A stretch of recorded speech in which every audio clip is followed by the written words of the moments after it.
Après avoir travaillé 13 ans dans un service de maladies infectieuses où elle a soigné beaucoup de malades du sida, Yannick a choisi de sortir de l'hôpital. Moi j'aime beaucoup le fait déjà de ne pas être confiné entre 4 murs et puis le fait d'être quand même responsable de ce qu'on va faire. On part, on a sa tournée, ses patients à voir, on est libre d'organiser cela comme on veut.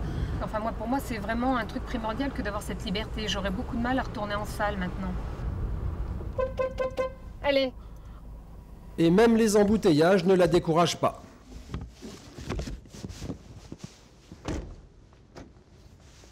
Le premier patient de la journée est atteint d'un cancer. Yannick vient lui faire une chimiothérapie. L'endroit est un peu insolite. Aujourd'hui, c'est dans un foyer religieux qu'elle commence sa tournée.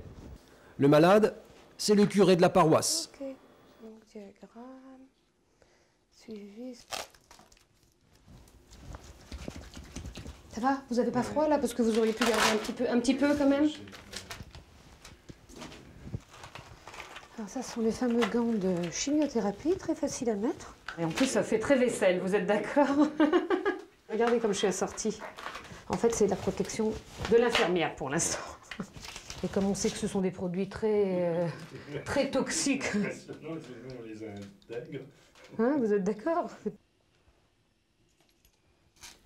Et vous avez beaucoup de paroissiens? Oui, je suis obligé de mettre des écrans. Ah bon? Depuis qu'elle travaille à domicile, Yannick est devenue une reine de la débrouille. Pas de pied à sérum, un cintre et un halogène font l'affaire.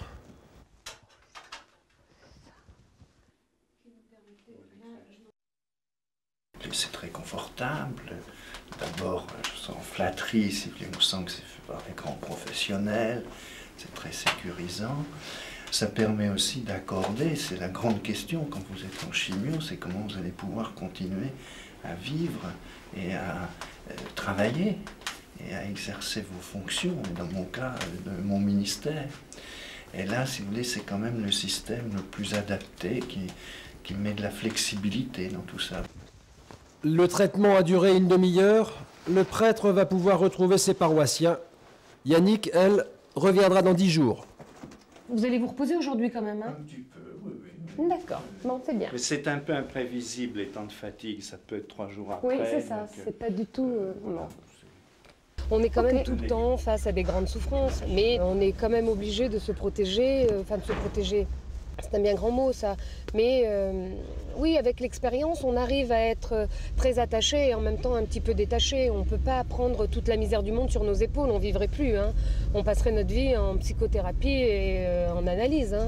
Mais d'un autre côté, moi j'ai besoin de leur montrer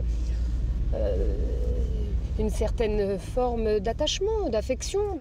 Bonjour madame.